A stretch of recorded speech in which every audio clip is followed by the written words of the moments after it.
Welcome to Canway coaching institute. और Canway coaching institute आपकी math की जितनी प्रॉब्लम है उनको दूर कराएगा। इसलिए आप हमारे चैनल को लाइक करें, शेयर करें, सब्सक्राइब करें और कमेंट करना ना भूलें। करते हैं हम आज शुरुआत AY सेट के भाग 3 की। और जो भाग 3 है, भाग 3 में आज जो पहला क्वेश्चन कराएंगे वो आपका 5वें का घ होगा। ठीक है, तो यहाँ पर जो है एक विद्यार्थी द्वारा प्राप्तांकों का समांतर माध्य लिखा हुआ है। समांतर माध्य यहाँ पर लिखा हुआ कितना है 25 है और हमें f का मान ज्ञात करना है। और आपके पास लिखा हुआ प्राप्तांक और एक दूसरा कॉलम है बारंबारता। और ये क्वेश्चन काफी पूछा जाता है जिसके अंदर आपका f का मान हो, p का मान हो, x का मान हो, y का मान हो। इस टाइप के सवाल आपकी परीक्षा में काफी पूछे जाते हैं, तो इसलिए इसे आप ढंग से समझिएगा। 40 से 50 यहाँ पर 6 है, आपका f आ गया, 6 आ गया, फिर 10 आ गया, आपका 5 आ गया। ठीक है, जब समांतर माध्य की बात चल रही होती है तो हमें मध्यमान अवश्य निकालना पड़ता है। मध्य मतलब बीच का मान वो x होगा और ये आपका f होगा। ठीक है, तो मध्यमान निकालने के लिए जो शुरू के जो प्राप्तांक है, जो वर्गन का रखा होता है, उसको दोनों को जोड़ते हैं, 2 से हम भाग कर देते हैं। यदि हम 0 और 10 को जोड़ेंगे तो हमारे पास 10 प्राप्त होगा। 10 को यदि हम 2 से भाग कर देंगे तो हमारे पास आ जाएगा 5। तो यहाँ पर अंतर देख लेते हैं, 10-10 का अंतर चल रहा है इधर भी, तो 10-10 जोड़ते चलो, इन 15 हो जाएगा 25, 35 और आपका हो जाएगा 45। ठीक है, यहाँ पर हो जाएगा f गुणा x, इन दोनों गुणा करेंगे 6 पंजे 30 हो जाएगा, ये इतना जाएगा 15 हो जाएगा, 25 छिक्का 150 हो जाएगा आपका, और 35 थाइन 350, और 5 पंजे 25 और 5 20 हो तो 5। यहाँ जोड़ लेंगे सिग्मा fx, जो आपकी f वाली टर्म है उसको तो लिख लेंगे 15f प्लस के, इन्हें जोड़ते हैं 5, ऐसे आएगा। दूसरे नंबर का जोड़ते हैं 5 2 7 7 5 12 12 12 3 15, ऐसे लगा 1 1 और 2 3 और 3 6 और 1 हल्का आपका 7, 755 हो गया। अब इसको जोड़ दो, ये आपका n बराबर हो जाएगा 6 6 दूनी 12 12 और 10 22 और 5 27। ठीक है, तो 27 प्लस के आपका f है, इसको आप ऐसे रहने दो, या f प्लस 27 भी लिख सकते हैं। तो आप फॉर्मूला लगाते हैं, समांतर माध्य बराबर के सिग्मा fx अपॉन के n। समांतर माध्य आपके पास 25 दे रखा है, सिग्मा fx की वैल्यू कितनी होगी 15f प्लस के 755 बटा 27 प्लस का f। ठीक है, इसके लिए गुणा करेंगे हम, इधर कर लेते हैं, यानी इधर कितना हो जाएगा 25 और 27 प्लस के f आपका ऐसे कैसे रहेगा, इधर कितना हो गया 15f प्लस के 755। गुणा कर देना है 25 की और 27 की, 7 पंजे 35, 7 लगा 3 7 3 14 14 14 और 3 17, 5 दिन 10 2 4 बड़े 5, कितना हो गया 675। ये तो आपका आ गया 675। 25 किसके साथ गुणा करेंगे, 25f हो जाएगा आपके पास। ठीक है, और इधर 15f प्लस के 755, ये तो इधर ले जाओ, इस टर्म को इधर ले आओ, यानी कि ये कितना जाएगा 25f माइनस के 15f बराबर 755 माइनस के 675। और 25 में से यदि आप 15 घटाएंगे तो आपके पास बचेगा 10f, यहाँ 5 में से 5 गया 0, और ये 15 हो जाएगा, 15 में से 7 गया आपका 8 बचेगा, 6 बचेगा 0। तो ये आपका गुणा में है, भाग में ले जाते हैं, इससे आप इसको काट दो तो आपकी वैल्यू कितनी रहेगी आपके पास 8 है। ठीक है, यही आपको f का मान यहाँ पर पूछा गया था जो आपको ज्ञात करना था। तो करते हैं इसका अगला खंड, जो आपका छठा है। इसमें भी सभी खंड करने होते हैं, यानी सभी क्वेश्चन करने होते हैं। छठे का आपको पहला कराते हैं। यहाँ लिखा हुआ एक रेलगाड़ी है जिसकी चाल 5 किलोमीटर प्रति घंटा बढ़ा दी जाए तो रेलगाड़ी जो 300 किलोमीटर की दूरी 1 घंटे कम समय ले रही है, तो हमें रेलगाड़ी की चाल ज्ञात करनी है।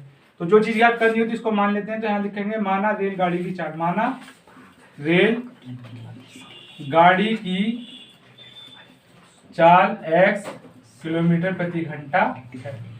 ठीक है, जो दूरी है, दूरी कितनी है 360 है, और ध्यान रखेंगे समय बराबर क्या होता है दूरी बटा चाल। ठीक, इसी प्रकार यदि हम उसकी जो है स्पीड बढ़ा दें रेलगाड़ी की चाल, रेल गाड़ी की चाल में वृद्धि कर रहे हैं। पहले x थी, अब 5 किलोमीटर की स्पीड इसकी हमने तेज कर दी है, तो x प्लस के 5 किलोमीटर प्रति घंटा हो गया, लेकिन हमें जाना वही है, यानी कि 360 किलोमीटर दूर जाना है। तो समय कितना लगेगा? समय बराबर दूरी बटे चाल, यानी 360 बटे चाल आपके पास कितनी है? x प्लस का 5 है। ठीक है, अब लिखेंगे प्रश्न अनुसार। प्रश्न के अनुसार क्या है, जो ये वाली चाल है आपकी 360 और x क्या कर रही है, ये आपका 1 घंटा कम समय ले रही है, इसलिए क्या करेंगे, माइनस कर देंगे 360 अपॉन एक्स प्लस के 5 को, बराबर क्या लिख देंगे हम? 1 लिख देंगे। अब ऊपर से हम क्या कर सकते हैं, 360 यहाँ पर कॉमन ले सकते हैं, तो यहाँ पर 1 अपॉन एक्स हो जाएगा, यहाँ पर 1 अपॉन एक्स प्लस के 5 हो जाएगा। 360 आपका ऐसी कैसी रहने दो, नीचे उड़ा करेंगे इसकी इधर एक्स प्लस के 5, ये माइनस का एक्स हो जाएगा। यहाँ पर इसको हम ऐसी कैसी लिखा रहने देते हैं, एक्स हम काट देते हैं, तो हमारे पास कितना बचेगा? 360 गुणा 5 बटा इसके गुणा कर देते हैं एक्स स्क्वायर प्लस के 5x बराबर का 1। अब इसकी से गुणा करेंगे 0 हो जाएगा, और 5 अंक 30 हो जाएगा, और 30 लगा 3 और 5 दिया 15 और 3 कितना हो गया? 18, ये तो 18 हो जाएगा। और ये भाग वाला आए जाके एक के साथ गुणांक में हो गया, तो एक्स स्क्वायर प्लस के 5x आपका बनेगा। ये प्लस का है, इसको हम बराबर के दूसरी तरफ लेके जाते हैं, तो यहाँ पर एक्स स्क्वायर प्लस के 5x माइनस के आपका 1800 आ जाएगा। अब 1800 के इस प्रकार से टुकड़े करने हैं कि जोड़े और घटाएं तो आपका 5 बन जाएगा, गुणा करें तो आपका 1800 हो जाएगा। तो फिलहाल हम इसके टुकड़े करते हैं, यहाँ पर 2 से काटते हैं, 2 नहीं 18, 2 दूनी 2 चौक 8 और 2 पंजे 10, 450 हो जाएगा। 2 दूनी 4, 2 पंजे 2 दूनी 4, 2 पंजे 10, 3 से बैठ जाएगा, 3 7 21 और 3 पंजे 15, 3 दूनी 6, 3 पंजे 15, 5 पंजे 25 और 5 5। ठीक है, तो टुकड़े करेंगे, 2 दूनी 4 दूनी 8 पंजे 40, इसे 40 कर लिया, और 3 3 9 पंजे 45, यानी 45 में से यदि हम 40 को घटाएंगे तो आपका कितना जाएगा? 5 आ जाएगा, यानी एक्स स्क्वायर और 45 माइनस के 40 एक्स माइनस के 1800 बराबर के 0। अब आपका एक्स स्क्वायर से रहेगा, इस एक्स के अंदर गुणा करेंगे तो ये हो जाएगा आपका 45x, और ये कितना हो जाएगा आपका 40x। यहाँ कितना आ गया आपके पास? 1800। दोनों में से कुछ नहीं कम से कम x हमारा कॉमन बनके आ रहा है, तो यहाँ से हम x ले लेंगे, यहाँ पर कितना हो जाएगा? x प्लस के 45, यहाँ से हम 40 लेंगे जब ये आपका अंदर x आएगा, क्योंकि 40 की x से करेंगे 40x आपका बन जाएगा। 45 आप ऐसे अंदर गुणा करोगे, ये टर्म आ जाएगी, दोनों में जब ये चीज एक से ऐसे आ गई, इसको हम पहले लिख देते हैं, जो आपके पास शेष बचा उसको हम बाद को लिखेंगे, x माइनस के 40 बराबर 0, तो आपको हो जाएगा x प्लस के 45 बराबर 0, x बराबर कितना होगा? माइनस के 45, एक बार इसके साथ 0 के लेंगे। तो ध्यान रखेंगे, हमेशा जो चाल आती है, दूरी आती है, वो प्लस में आती है, माइनस वाले में नहीं आती है, इसलिए माइनस वाले को छोड़ देंगे, किसको लिखेंगे? प्लस को लिख देंगे। तो लिखेंगे अतः रेलगाड़ी की चाल, रेल गाड़ी की चाल 40 किलोमीटर प्रति घंटा है। तो इसका अगला क्वेश्चन यहाँ लिखा हुआ है, एक टावर है और उसके आधार से जाती हुई एक रेखा पर ए और बी दो दूरी पर स्थित 2 बिंदु हैं, और टावर की चोटी से जो कोण बने हैं आपका कोटिपूरक बने हैं, तो सीधे हमें करना है टावर की ऊंचाई रूट ए बी है। ठीक है, तो यहाँ पर पहले क्या करेंगे? टावर बना लेंगे, ये आपका एक टावर हो गया, और यहाँ पर आपके कोई 2 बिंदु हैं, एक बिंदु ये हो गया, एक बिंदु आपका ये हो गया। ठीक है, एक की दूरी ए हो गई, दूसरे बिंदु से दूरी कितनी हो गई? बी हो गई। इससे इसको हमने मिला दिया, और इससे हमने इसको मिला दिया आपस में, और यहाँ पर जो कोण बन रहे हैं एक दूसरे के कोटिपूरक हैं। जब भी कभी आपका आ जाए कोटिपूरक कोण, तो ध्यान रखेंगे, एक को हम थीटा लेंगे, दूसरे को 90 थीटा, वो आपकी इच्छा है, कहीं पे भी आप 90 थीटा कर सकते हो, कहीं पे भी आप थीटा कर सकते हो, या तो कोटिपूरक लिखा हुआ आएगा या लिखा हुआ आएगा आपका पूरक। ठीक है, तो पूरक का मतलब क्या हो गया? जिन दो कोणों का योग 90 होता है वो आपका पूरक कहलाते हैं। तो ये आपका ऊंचाई मान लेंगे, टावर की ऊंचाई जो अंडर रूट के ए बी सिद्ध करनी है, फिलहाल हम मान के चलेंगे ए बी सी आपका डी हो गया। ठीक है, तो माना यहाँ पर कोण देख लो, चलो पहले 90 माइनस के थीटा, और ये आपका थीटा आ गया। माना टावर की ऊंचाई h मीटर है, तो पहले हम सबसे पहले छोटा जो त्रिभुज है उसको लेंगे, लिखेंगे त्रिभुज ए बी सी में। यहाँ पर ए बी का मान आपके पास h है और बी सी का मान कितना है आपके पास a। ठीक है, कोण क्या हो जाएगा आपके पास, लंब बटा आधार है, क्या लगेगा tan, यहाँ पर 90 माइनस थीटा तो इसको ऐसे रहने देंगे, लंब बटे आधार यानी h बटा a। tan 90 माइनस थीटा हो जाता है आपके पास cot थीटा हो जाता है, ये आपका h अपॉन k। इसे आप समीकरण 1 मान लेंगे। इसी प्रकार से बड़ा त्रिभुज है ए बी डी, इसमें लेंगे, यहाँ लिखेंगे त्रिभुज ए बी डी में। तो यहाँ पर ए बी का मान तो आपके पास h है, परंतु जो बी डी होगा उसका मान कितना आपके पास b। यहाँ पर भी कोण लंब बटे आधार चल जाएगा तो tan का लगेगा, यानी कि लिख देंगे tan थीटा बराबर के h बटा b। ये क्या हो गया आपका 2 हो गया। करेंगे समीकरण 1 मल्टीप्लाई 2, यानी समीकरण 1 और 2 की गुणा करने पर, इसका मतलब आपका ये हो गया। ठीक है, तो समीकरण 1 आपके पास ये है cot थीटा गुणा, यानी जब भी इस टाइप के सवाल होंगे बराबर के एक तरफ वाले एक तरफ लेंगे, दूसरी तरफ वाले दूसरी तरफ, तो इधर क्या है आपके पास tan थीटा है और इधर बराबर में h अपॉन के a है और गुणा आपका h अपॉन के b। ये तो आपका ऐसे रहेगा, जो tan है इसको हम 1 अपॉन के cot लिख सकते हैं। अब h के h से गुणा करेंगे, h का स्क्वायर होगा, a की से करेंगे तो आपका a स्क्वायर होगा, इससे आप इसको काट देंगे, इधर 1 बचेगा, ये a b हो जाएगा आपका। ठीक है, h स्क्वायर बटा a b, ये भाग में दिया गुणा हो जाएगा, ए बी बराबर के h स्क्वायर या फिर h स्क्वायर बराबर के ए बी अंडर रूट के ए बी, यही हमें सिद्ध करा देता। ठीक है, अतः टावर आ सकता है या मीनार भी लिखे हो सकता है, टावर की ऊंचाई अंडर रूट के ए बी है। तो करते हैं इसका अगला सवाल, और यहाँ पर क्या लिखा हुआ है, एक बेलनाकार तंबू है आपका, तो इस प्रकार से इसका चित्र बन जाएगा। ये बेलन के आकार का एक तंबू बनाएंगे और जिसका जो सिरा है ऊपर से शंकु अध्यारोपित है, एक शंकु का आकार ऊपर इसके बना हुआ है। ठीक है, और क्या लिखा है, यदि बेलनाकार भाग का की ऊंचाई और व्यास, जो इसकी ऊंचाई है 2.1 मीटर और जो इसका व्यास है वो कितना है 4 मीटर। और ध्यान रखेंगे व्यास की आधी त्रिज्या होती है, तो त्रिज्या कितनी रहेगी 2 मीटर आपकी रहेगी। ठीक है, और जो आपके पास यहाँ शंकु है, शंकु की तिर्यक ऊंचाई रखी हुई है 2.8। ठीक, तो मैं इस तंबू को बनाने में प्रयुक्त कैनवास का क्षेत्रफल और तंबू के भीतर हवा का आयतन, यहाँ पर हमसे 2 चीजें पूछी गई है। ठीक है, तो पहले लिख लेंगे बेलन की ऊंचाई h बराबर के 2.1 मीटर, बेलन का व्यास, चलो ऊंचाई इसके आप कैपिटल ले लो क्योंकि हमें शंकु की ऊंचाई भी निकालनी पड़ेगी। बेलन का व्यास आपका लिखा हुआ है 4 मीटर, तो इसकी जो त्रिज्या हो जाएगी कितनी होगी 4/2 यानी कि 2 मीटर। ध्यान रखेंगे जो शंकु है बेलन के आधार पर ही टिका हुआ है, तो जितनी त्रिज्या आपकी बेलन की उतनी ही क्या होगी शंकु की होगी। तो यहाँ पर लिख सकते हैं शंकु की त्रिज्या बराबर के बेलन की त्रिज्या। तो यहाँ पर r बराबर, इसे स्मॉल r कर दो है ना 2। ठीक है, इसकी त्रिज्या हम छोटा ले रहे हैं, जो इसकी 2 आई है तो इसकी भी आपकी 2 ही मीटर होगी। ठीक है, और यहाँ पर शंकु की ऊंचाई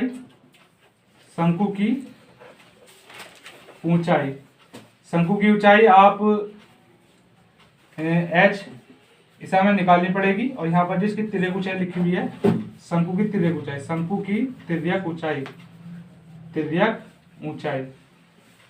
वो थी आपके पास l, वो कितनी है 2.8। तो हमें h इसलिए निकालनी पड़ेगी क्यों, हमें आयतन निकालना है। अगर हमारे आयतन इसमें नहीं निकालना होता, केवल भग्पक्ष निकालना पड़ता, तो हमें जो शंकु की ऊंचाई है उसकी आवश्यकता नहीं पड़ती। तो शंकु की ऊंचाई निकालने के लिए एक फॉर्मूला होता है, फॉर्मूला क्या होता है, L² बराबर के h² प्लस के r का स्क्वायर। इसको फॉर्मूले में लगा देंगे, तो जो L है, L की वैल्यू कितनी है 2.8 का स्क्वायर हो जाएगा आपके पास, h² निकालना है और r की वैल्यू क्या है 2 का स्क्वायर।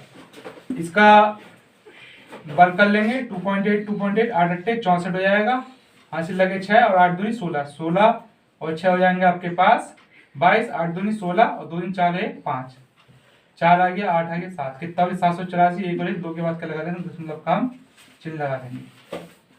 ये आपका 4 हो जाएगा 2 के बाद, इसको उधर ले आओ, माइनस के 4 एच स्क्वायर, घटाएंगे हम 4 घटाएंगे तो आपका 3.84 बचेगा।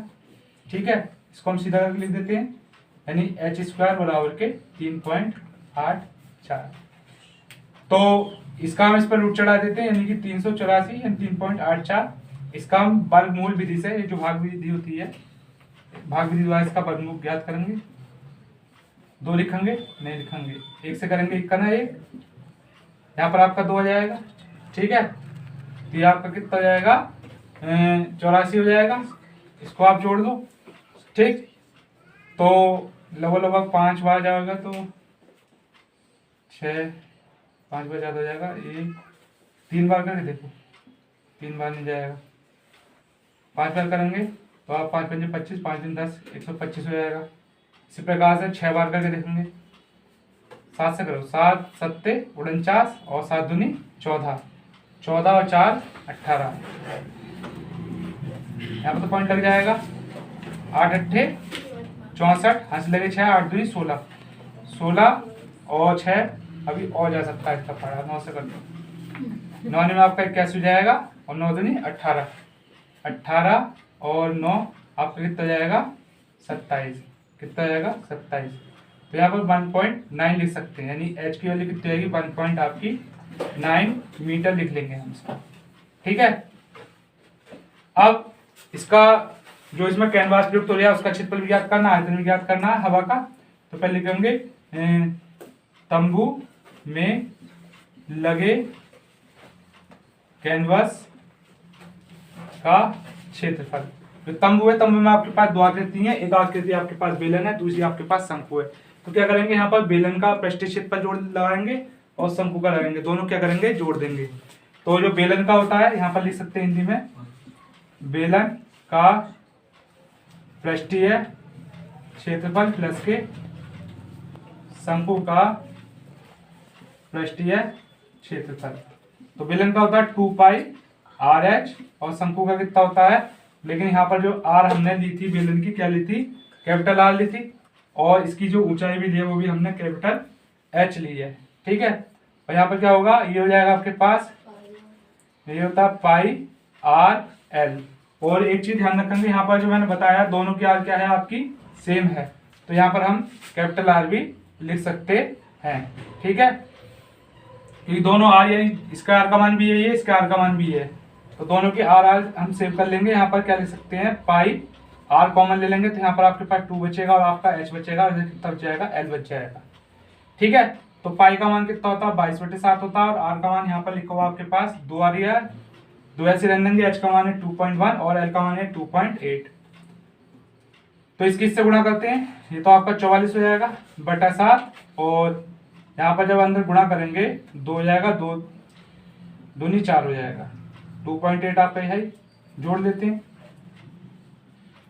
8 और 2 10, 2 2 6 रेखा का 7, यानी कि 44/7 गुणा 7, 7 से 7 काट देंगे तो आपका कितना हो जाएगा 44 मीटर स्क्वायर, या वर्ग मीटर स्क्वायर लिख सकते हैं। तो यहाँ पर क्षेत्रफल आ गया। अब इसका हमें आयतन भी ज्ञात करना है, तो हवा का आयतन लिखेंगे, हवा का आयतन, हवा का आयतन, या आगे लिख सकते हैं तंबू में हवा का आयतन लिख सकते हैं, आयतन भी लिख सकते हैं हवा का। तो इसके अंदर आकृति दोनों सेम है, यानी दोनों में क्या है, बेलन है और शंकु है, तो यहाँ पर शंकु का आयतन बेलन का आयतन जोड़ेंगे, लिखेंगे बेलन का आयतन, बेलन का आयतन प्लस के शंकु का आयतन। तो बेलन का आयतन होता है पाई आर स्क्वायर एच, और इसका क्या होता है 1/3 पाई आर स्क्वायर एच। आर हमने दोनों का कैपिटल इसलिए ले लिया क्योंकि दोनों का आर का मान कितना आपके पास 2 है, और दोनों का आधार क्या है, बिल्कुल सेम है, इसलिए एच हमने इसका छोटा लिया क्योंकि यहाँ पर हमने स्मॉल में निकाला है। ठीक है, ऊपर से क्या कर सकते हैं, पाई आर का स्क्वायर हम कॉमन लेंगे तो यहाँ पर एच बचेगा, यहाँ पर 1/3 एच आपका आ जाएगा। तो पाई का मान 22/7 लगाना है, आर का मान 2 लगा देंगे तो 2 का स्क्वायर हो जाएगा आपके पास। ठीक है, और एच का जो आपकी एच है इसकी एच जो आपकी बेलन है, बेलन की एच 2.1 है और 1/3 इंटू 1/1.9। ठीक है, ये तो आपके 22 ऐसे रहेगा, इसका 4 हो जाएगा बटे 7। इसकी त्रिज्या गुणा कर देना है, 3 गुना 3, 3 दूनी 6, 1.9/3।